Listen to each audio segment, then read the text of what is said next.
Well, I'll use a story in order to illustrate how I found myself getting deeper and deeper into the topic. So during that time in Nepal, I decided that I wanted to do something. I desperately wanted to kind of contribute to making this less of a problem for these young people, and so I decided I was going to write a book. As part of this book process, I went from shelter to interview the women and the girls who were in the shelter for sex trafficking.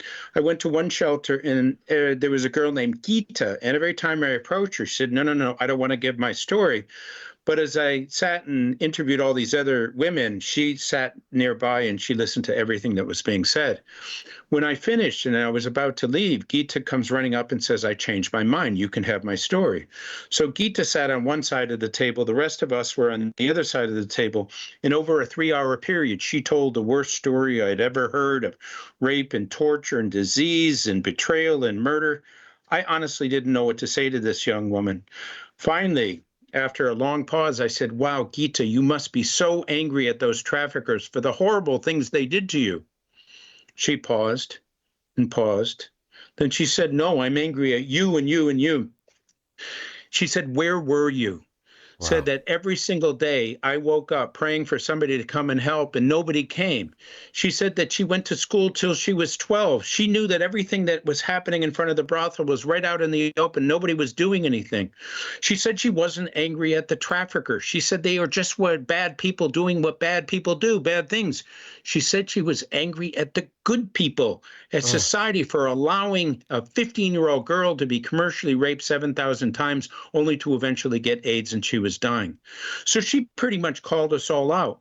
She knew that the 40,000 people globally that were addressing this issue were insufficient to make a difference, and that the only way this was going to be addressed is that if the average person woke up, accepted the responsibility for learning about this, and then entered into something in order to help out with the process. So what the Button Heart campaign allows a person to do is to enter into that space, to be able to do something by simply buying the bear, taking the photographs, talking about what it means to have the bear come out of the box. They become part of the awareness raising. They become part of the solution by giving the resources to the organizations that need them to be able to do the frontline work to get these people out of this situation. And so that's why this is so relevant and important. Just imagine a 12-year-old girl that is forced to be with 20 guys a day every day. Multiply that times the 6.3 million women and girls that are in that situation. How is it that we in this world can allow for this evil to prevail?